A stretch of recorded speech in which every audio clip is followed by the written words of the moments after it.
Hello students, स्वागत है आप सभी का हमारे यूट्यूब चैनल पर।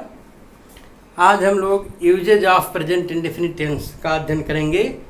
अपने पिछले वीडियो में मैंने आपको इंडेफिनिट टेंस के वाक्य का पहचान, इसके ट्रांसलेशन का क्या नियम है, इसके प्रकार के सेंटेंस का स्ट्रक्चर किस तरह का होता है और इंडेफिनिट टेंस के जो चारों प्रकार के वाक्य अफर्मेटिव, निगेटिव, इंट्रोगेटिव और निगेटिव होते हैं, इसका हम हिंदी वाक्य का अंग्रेजी में कैसे ट्रांसलेट करेंगे, इन सभी के विषय में मैंने अपने पिछले वीडियो में आपको जानकारी दी थी। और यदि आप चैनल पर नए हों या उस वीडियो को न देखे हों तो आप वीडियो को देख लें, और यदि चैनल पर नए हों तो उसको सब्सक्राइब कर लें। और आज हम अध्ययन करेंगे कि usages of present indefinite tense, यानी प्रेजेंट इंडेफिनिट टेंस का किस प्रकार के वाक्यों में प्रयोग किया जाता है। तो प्रेजेंट इंडेफिनिट टेंस के विषय में जब मैंने आपको जानकारी दी थी तो बताया था कि प्रेजेंट इंडेफिनिट टेंस यानी इस टेंस को हम इंडेफिनिट इसलिए कहते हैं कि वाक्य के द्वारा बताई गई कार्य में किसी निश्चित अथवा अनिश्चित समय का उल्लेख नहीं होता है। यानी किसी निश्चित अथवा निश्चित समय का उल्लेख न होने के कारण हम और उस कार्य का प्रेजेंट में यानी वर्तमान में होने के कारण इस तरह के वाक्यों को या इस तरह के टेंस को हम प्रेजेंट इंडेफिनिट टेंस कहते हैं। आज हम पढ़ेंगे कि प्रेजेंट इंडेफिनिट टेंस का प्रयोग किस तरह के वाक्यों में किया जाता है। ओके, तो प्रेजेंट इंडेफिनिट टेंस का प्रयोग हम ऐसे कार्यों में करते हैं या ऐसे वाक्यों का अनुवाद हम प्रेजेंट इंडेफिनिट टेंस में करते हैं जो किसी वर्तमान कार्य के विषय में जानकारी देता है, अथवा ऐसे विचार जो यूनिवर्सल होते हैं, ट्रुथ होते हैं, अथवा जो कार्य किसी आदत को या हैबिट को शो करते हैं, अथवा किसी मैथमेटिकल एग्जैक्टिट्यूड यानी सटीकता, जो फिक्स जो कार्य फिक्स होते हैं यानी जो डायनामिक नहीं होते हैं, जिनमें गतिशीलता नहीं होती है, ऐसे वाक्यों में हम प्रेजेंट इंडेफिनिट टेंस का ही प्रयोग करते हैं। ओके, सपोज कर लेते हैं, जैसे for example I say the sun rises in the east, सूरज पूरब में निकलता है, तो ये यूनिवर्सल ट्रुथ है या फिक्स्ड है या इटर्नल है, ट्रुथ है। Okay, the earth moves around the sun, पृथ्वी सूर्य के चारों तरफ घूमती है, ये भी यूनिवर्सल ट्रुथ है आपका। The Ganga rises in the Himalayas, ये भी आपका सत्य है, यूनिवर्सल ट्रुथ है। Okay, water boils at 100 centigrade Celsius, ये भी आपका सत्य है, फिक्स है। तो इस प्रकार से वह वाक्य जो किसी निश्चित एक्शन यानी फिक्स्ड एक्शन अथवा किसी यूनिवर्सल ट्रुथ या इटर्नल ट्रुथ को व्यक्त करते हैं, और उनको हम सदैव प्रेजेंट इंडेफिनिट टेंस में ही लिखते हैं। ओके, कुछ ऐसे भी वर्ब्स होती हैं जो स्टेटिव्स होती हैं यानी अस्थायी क्रियाएं, और क्रियाएं दो प्रकार की होती हैं। मैंने स्टेटिव वर्ब्स और डायनामिक वर्ब्स से संबंधित वीडियो को अपलोड कर दिया है, आप उस पर जा करके स्टेटिव वर्ब्स और डायनामिक वर्ब्स को अच्छी तरह से देखकर समझ सकते हैं। तो स्टेटिव वर्ब्स में भी हम प्रेजेंट इंडेफिनिट टेंस का ही प्रयोग करते हैं। तो now let us start on what terms be use present indefinite tense, किस प्रकार के टर्म्स और सेंटेंसेस में हम प्रेजेंट इंडेफिनिट टेंस का प्रयोग करते हैं। तो फर्स्ट ऑफ ऑल देखिए, be to express general or eternal truths when no particular time is thought, such expressions are universal truth. Okay, यानी कोई ऐसा स्टेटमेंट है या ऐसा एक्सप्रेशन है या भाव है जो जनरल ट्रुथ, सामान्य सत्य अथवा इटर्नल ट्रुथ, इटर्नल का मतलब अनंत, सर्वकालिक, सदैव सत्य रहने वाली भाव को व्यक्त करता है, और जिसमें किसी पर्टिकुलर टाइम का उल्लेख नहीं होता है। इस तरह के एक्सप्रेशंस में हम प्रेजेंट इंडेफिनिट टेंस का प्रयोग करते हैं। ऐसे स्टेटमेंट सदैव यूनिवर्सल ट्रुथ की बात करते हैं। ओके, फॉर एग्जांपल आप यहाँ देख सकते हैं, जैसे मैंने बताया आपको, the sun rises in the east, यानी सूरज पूरब में निकलता है, ये कल भी निकला था, आज भी निकला है और आने वाले समय में भी निकलेगा। यूनिवर्सल ट्रुथ है। ऐसे the Ganga rises in the Himalaya, earth moves around the sun and the light travels faster than sound. प्रकाश की गति ध्वनि से ज़्यादा होती है, ये यूनिवर्सल ट्रुथ है। और ट्रीज सप्लाई अस ऑक्सीजन, वृक्ष हमें ऑक्सीजन देते हैं। ये सब यूनिवर्सल ट्रुथ या इटर्नल ट्रुथ के एक्सप्रेशंस को व्यक्त करते हैं, के एक भाव को व्यक्त करते हैं, इसलिए इसे हम प्रेजेंट इंडेफिनिट टेंस में रखते हैं। ओके, यानी जो एक्सटर्नल ट्रुथ, इटर्नल ट्रुथ अथवा जनरल ट्रुथ और यूनिवर्सल ट्रुथ वाले एक्सप्रेशंस होते हैं, उन्हें हम प्रेजेंट इंडेफिनिट टेंस में लिखते हैं। Now next, to express truths not eternal that are suppose to be permanent at the time of being spoken और रिटन। यानी ऐसे भी एक्सप्रेशंस या ऐसे भी भाव भरे वाक्य जो कहने के समय, यानी जब हम उनको कहें अथवा उनको लिखें, उस समय अगर वो वो एक्सप्रेशंस, वो भाव सत्य होते हैं, यानी इटर्नल ट्रुथ नहीं होते, सत्य है। हमारे कहने अथवा लिखने के समय अगर वह परमानेंट ट्रुथ होते हैं, सत्य होते हैं, तो ऐसे भी वाक्यों को हम प्रेजेंट इंडेफिनिट टेंस में ही लिखते हैं। Okay, just suppose here example, Arya ji teachers English in our school. Arya ji हमारे स्कूल में इंग्लिश पढ़ाते हैं। ओके, तो इस समय कहने के समय या आप जब लिखेंगे या कहेंगे तो ये बात परमानेंट यानी मीन्स एब्सोल्युटली करेक्ट, पूर्णतः सत्य है। लेकिन ये इटर्नल नहीं है। इटर्नल तो तब होती कि जब आर्या जी अमर होते, यानी आर्या जी के बाद कोई दूसरा आएगा, वह पढ़ाएगा आर्या जी के रिटायरमेंट के बाद। तो इस प्रकार से ये कहने के समय अथवा लिखने के समय तो सत्य है, परमानेंट ट्रुथ है। ओके, लेकिन इटर्नल ट्रुथ नहीं है। तो ऐसे भी एक्सप्रेशंस जो हमारे कहने और लिखने के समय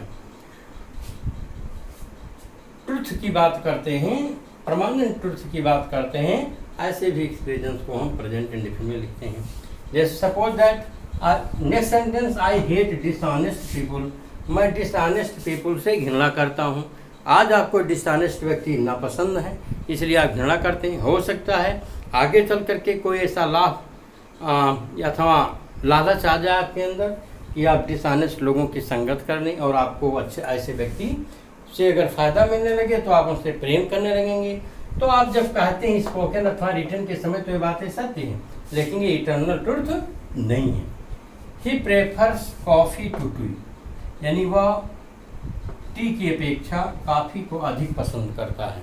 ओके, ये अभी इस समय उसकी लाइकिंग है कि उसको चाय से काफ़ी ज़्यादा पसंद है। हो सकता है आगे चल कर के उसका टेस्ट बदल जाए, उसको काफ़ी हानिकारक लगने लगे और वह कॉफ़ी के बजाय चाय को अधिक पसंद करने लगे। तो यानी ये इटर्नल ट्रुथ नहीं है। ये सेंटेंसेस इटर्नल ट्रुथ की बात नहीं करते, बल्कि ये ट्रुथ और परमानेंट ट्रुथ, अर्थात truth the time we speak are right, जिस समय हम लिखते अथवा कहते हैं उस समय तो ये बातें सत्य हैं। तो अगर हमारे लिखने और कहने के समय अगर कोई बात सत्य प्रतीत होती है, ओके, तो ऐसे भी वाक्य का हम प्रेजेंट इंडेफिनिट टेंस में ही ट्रांसफॉर्म करते हैं या उसको लिखते हैं। Okay, now next, to denote present action and habit. Suppose करें प्रेजेंट में कोई एक्शन होता है अथवा हम किसी के विषय में जानकारी देते हैं। Suppose that Hari is a student, मान लेते हैं Hari is a student, he reads in 10th class. Okay, he is a bright boy. तो इस प्रकार से जब हम किसी के विषय में कोई इन्फॉर्मेशन देते हैं, कोई सूचना देते हैं, या किसी व्यक्ति के विषय में अथवा किसी चीज़ के विषय में अगर हम कोई यानी अबाउट समवन और अबाउट समथिंग हम कोई सूचना देते हैं, तब भी ऐसे एक्सप्रेशंस को प्रेजेंट इंडेफिनिट में ही लिखा जाता है। ओके, अब सपोज करें प्रेजेंट में कोई कार्य होता है, प्रेजेंट एक्सप्रेशन है, जैसे ही वॉक्स इन हिज गार्डन। ओके, वो अपने बगीचे में घूमता है, यानी और वो कहीं नहीं घूमने जाता, वह अपने बगीचे में घूमता है। ओके, तो इस प्रकार से जिस समय हम कहते हैं हो सकता है उस समय ना वो वहाँ पर घूम रहा हो, लेकिन जब कभी वो घूमता है तो अपने बगीचे में ही घूमता है। तो इस प्रकार से ये प्रेजेंट एक्शन को शो करता है। आप हैबिट में आ जाइए। डॉग्स बार्क एट स्ट्रेंजर्स, ये देखिए कुत्ते अजनबी पर भौंकते हैं, ये इनकी आदत होती है। तो इस प्रकार से ऐसे एक्सप्रेशंस जो किसी की हैबिट को व्यक्त करते हैं वो भी प्रेजेंट इंडेफिनिट टेंस में लिखे जाते हैं। ओके, तो इस प्रकार से हम लोगों ने पढ़ा कि प्रेजेंट इंडेफिनिट टेंस जनरल अथवा इटर्नल ट्रुथ्स वाले एक्सप्रेशंस में हम इसका यूज करते हैं, और हम इसका प्रयोग ऐसे भी एक्सप्रेशंस या ऐसे भी वाक्यों में करते हैं जो कहने के समय वह क्रियाएं तो सत्य होती हैं लेकिन वो इटर्नल सत्य नहीं होती हैं। ऐसे वाक्यों को भी हम प्रेजेंट इंडेफिनिट में ही लिखते हैं, और इसके अलावा एक्शन और हैबिट को एक्सप्रेस करने वाले एक्सप्रेशंस भी प्रेजेंट इंडेफिनिट टेंस में ही लिखे जाते हैं। Okay, next present indefinite tense का और कहाँ प्रयोग हम करते हैं, आगे बढ़ते हैं कि present indefinite tense it stands for present indefinite tense. तो it is used in the sentences if adverb of time like every day, always, regularly, usually or often occur in a sentence। यानी ये किसी sentence में adverb of time आया हो, adverb of time के कुछ शब्द दिए हुए हैं जिसमें एवरीडे है या ऑलवेज है या रेगुलरली है, यूजुअली है या ऑफन। अगर ये शब्द आए हुए हों किसी सेंटेंस में तो इस तरह के जो सेंटेंस होंगे वह सदैव प्रेजेंट इंडेफिनिट टेंस में लिखे जाएंगे, और ऐसे वाक्य विशेष करके हैबिट ही व्यक्त करते हैं। जैसे मैं प्रायः नाश्ते में चना लिया करता हूँ। ओके, तो ये मेरी हैबिट है। या मैं रोज़ सुबह टहलने जाया करता हूँ, यह मेरी हैबिट है। ओके, अब वह रोज़ 4:30 बजे उठता है या 5 बजे उठता है, ये उसकी हैबिट है, ये उसकी रूटीन है। ओके, जब किसी की हैबिट अथवा रूटीन को एक्सप्रेस करना होता है तो ऐसे एक्सप्रेशंस प्रेजेंट इंडेफिनिट टेंस में ही लिखे जाते हैं। हैबिट होता है आपके किसी का रूटीन हो तो वो प्रेजेंट इंडेफिनिट में ही लिखे जाते हैं। आप एग्जांपल देखें कि always go for a walk, I always go for a walk, या I always go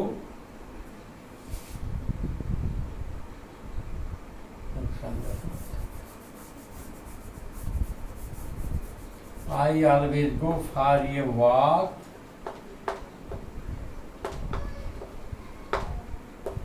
in the morning। I always go for a walk in the morning, यानी मैं रोज़ सुबह मॉर्निंग फिर सुबह टहलने जाता हूँ, ये आदत है। वो 5 बजे उठता है, ये उसकी आदत है। ओके, और he usually reaches late in the class, वो क्लास में, यूजुअली का मतलब साधारणतया, वह साधारणतया क्लास में लेट पहुंचता है, तो ये उसकी आदत है लेट से आने की। इसी तरह I often take gram in the breakfast, नाश्ते में मैं अक्सर चना लिया करता हूँ, ये भी मेरी आदत है। Okay, you attend your class regularly, आप अपने क्लास रेगुलर अटेंड करते हैं, ये आपकी हैबिट है। ओके, तो यदि किसी भी एक्सप्रेशंस में अगर ऐसे एडवर्ब ऑफ टाइम शो करने वाले वर्ड्स जैसे एवरीडे, ऑलवेज, रेगुलरली, यूजुअली और ऑप्शन आए हों तो आप ऐसे सेंटेंस को प्रेजेंट इंडेफिनिट में ही लिखेंगे, क्योंकि ये हैबिट अथवा आपके रूटीन को चेंज कर को एक्सप्रेस करते हैं। Okay, now next, it is used to express scheduled action.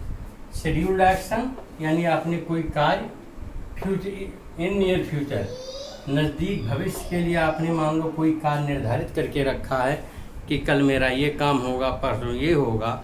Okay, अगर उसका शेड्यूल निर्धारित है नियर फ्यूचर में होने का तो ऐसे सेंटेंस को भी हम प्रेजेंट इंडेफिनिट में लिखते हैं, और ऐसे सेंटेंस में आपको फ्यूचर को इंडिकेट करने वाले कुछ एडवर्ब्स के शब्द दिए रहेंगे, जिससे आपको पता चल जाएगा कि ये शब्द जो है ये शेड्यूल्ड एक्शन को शो करते हैं। जैसे टुमारो है, टुमारो ये फ्यूचर एक्शन को शो करता है।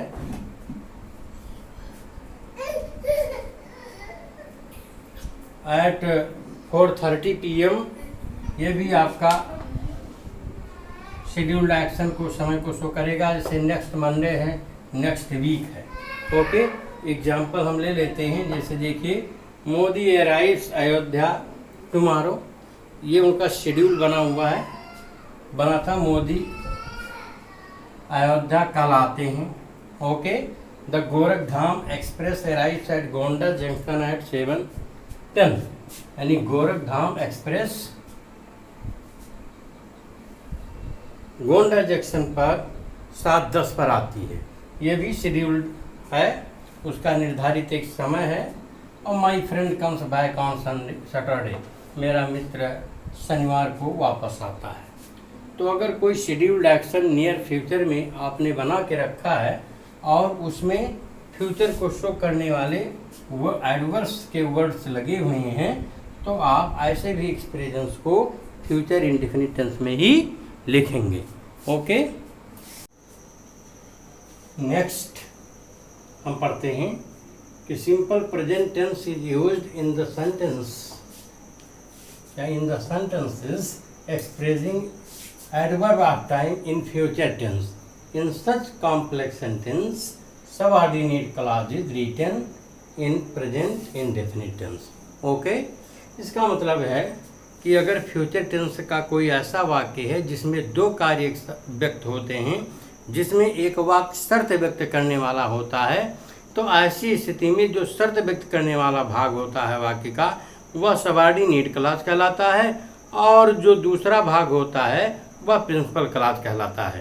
यानी तो जब ऐसे वाक्यों का हम अंग्रेजी में ट्रांसलेट करते हैं, तब जो सबऑर्डिनेट क्लॉज होता है उसको प्रेजेंट इंडेफिनिट में रखते हैं, और जो प्रिंसिपल क्लॉज होता है उसको हम फ्यूचर टेंस में रखते हैं। जैसे मान लीजिए, इसका एक हम एग्जाम्पल यहाँ लिखते हैं कि जैसे इफ इट रेन, यदि सपोज करें हम हिंदी लिखते हैं, यदि वर्षा होगी तो मैं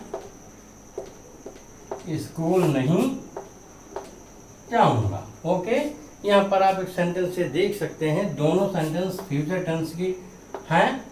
यदि वर्षा होगी तो मैं स्कूल नहीं जाऊंगा, और आप इसमें देखें कि दो वाक्य हैं, एक वर्षा होना और दूसरा स्कूल नहीं जाना। इसमें शर्त व्यक्त करने वाला भाग है यदि वर्षा होगी, तो ये भाग कहलाता है सबऑर्डिनेट क्लॉज, और जो रेस्ट भाग है उसको हम कहते हैं प्रिंसिपल क्लॉज। और जब इस तरह का वाक्य होता है और इसको हमें अंग्रेजी में कन्वर्ट करना होता है, तो जो कंडीशन शो करने वाला भाग होता है, इस कंडीशन शो करने वाले भाग को हम प्रेजेंट इंडेफिनिट टेंस में लिखते हैं। ओके, तो जब बनाएंगे, ट्रांसलेशन करते हैं, तो लिखेंगे इफ इट रेन्स।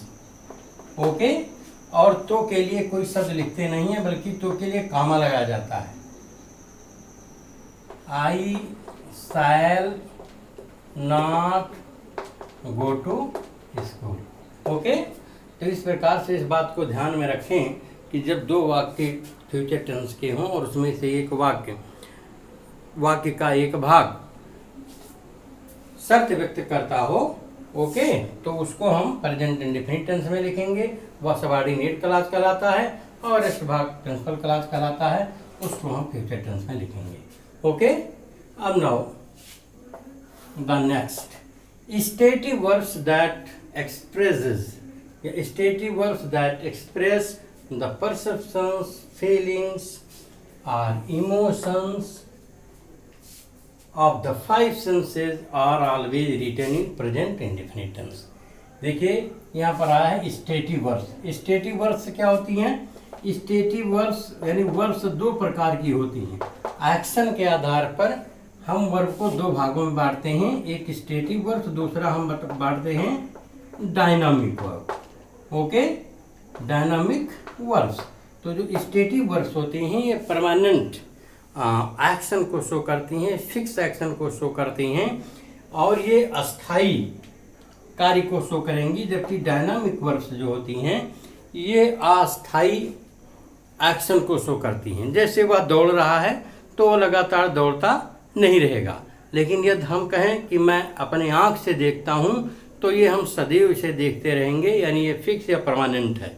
तो ऐसे वर्ब्स जो परमानेंट एक्शन को शो करते हैं, जो फिक्स एक्शन को शो करते हैं, यानी उसमें मोबिलिटी नहीं होती है, गतिशीलता नहीं होती है, ऐसे वर्ब्स को हम स्टेटिव वर्ब्स कहते हैं। स्टेटिव वर्ब्स और डायनामिक वर्ब्स से संबंधित मैंने वीडियो यूट्यूब पर अपलोड कर दिया है। आप चैनल लिंक जाकर के खोल करके इसे देख सकते हैं और स्टेटिव वर्ब्स और डायनामिक वर्ब्स को डिटेल में जानकारी हासिल कर सकते हैं। बहुत ही इम्पॉर्टेंट चैप्टर भी है।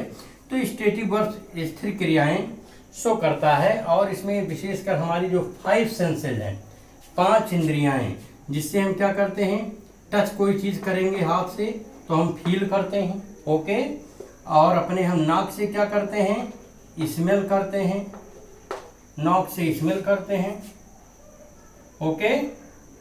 और कान से क्या करते हैं, हियर करते हैं, ओके। आँख से क्या करते हैं, देखते हैं, और जीभ से हम क्या करते हैं, टेस्ट, ओके।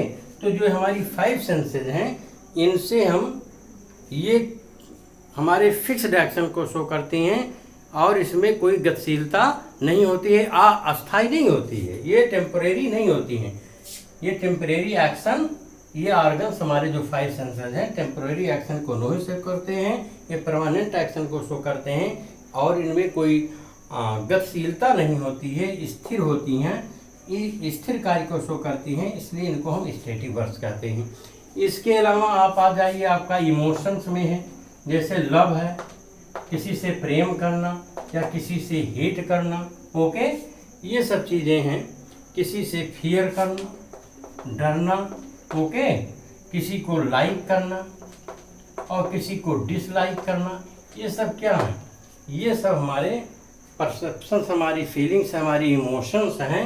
ये कॉन्टिन्यूअस में नहीं होती, ये डायनामिक वर्ब्स नहीं है, ये स्थिर क्रियाएं हैं। और जब ऐसी क्रियाओं का हम वाक्य में प्रयोग करते हैं तो ऐसे वाक्य सदैव प्रेजेंट इंडेफिनिट या अर्थात क्रिया की फर्स्ट फॉर्म में ही रहते हैं, भले इसका हिंदी का अनुवाद आप अंग्रेजी में करें। जैसे सपोज करिए मैं सी का प्रयोग करता हूँ, तो अगर मैं कहूँ मैं एक बंदर देख रहा हूँ, तब भी उसकी अंग्रेजी होगी आई सी ए मंकी, और मैं एक बंदर देखता हूँ आई सी ए मंकी।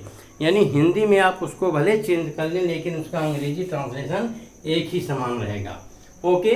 और इसी तरह से कुछ ऐसी वर्ड्स हैं जो आपके रिलेशन को शो करती हैं, रिलेशन को यानी संबंध को शो करती हैं, जैसे बिलोंग टू या हैव, पोसेस करना, इस तरह का ऐसी क्रियाएं हैं। ये भी क्रियाएं स्थिर क्रियाओं के अंतर्गत आती हैं। आप डिटेल में जाइएगा तो आपको इसकी अच्छे से जानकारी होगी। आप स्टेटिव और डायनामिक वर्ब्स से संबंधित वीडियो जाकर के देख लेंगे, ओके। जैसे हम कहते हैं यह पुस्तक मेरी है, okay, this book belongs to me, okay. I have fever, ये सब देखिए, ये ऐसी क्रियाएं हैं जो स्टेटिव वर्ब्स हैं, स्थिर क्रियाएं हैं, ओके। तो इस प्रकार से प्रेजेंट इंडेफिनिट टेंस का प्रयोग हम ऐसे एक्सप्रेशंस में करते हैं कि जब हम किसी व्यक्ति या किसी वस्तु के विषय में कोई सूचना देते हैं, अथवा हम किसी के आदत या स्वभाव को बताते हैं, ओके, या हम ऐसे एक्शन को एक्सप्रेस करते हैं जो कहने अथवा लिखने के समय अस्थाई होती हैं, और इसका प्रयोग हम स्टेटिव वर्ब्स के साथ करते हैं। अथवा जो ऐसे भाव या विचार जो यूनिवर्सल होते हैं, यूनिवर्सल एक्सप्रेशंस के साथ में हम इसका प्रयोग करते हैं, ओके। आई होप आपको समझ में आ गया होगा, और यदि आप इस चैनल पर नए हों तो आप इसे सब्सक्राइब कर लें, जिससे कि मैं अंग्रेजी से संबंधित कोई भी वीडियो अपलोड करूं तो आपको उसका नोटिफिकेशन शीघ्र मिल जाए। Thank you for watching.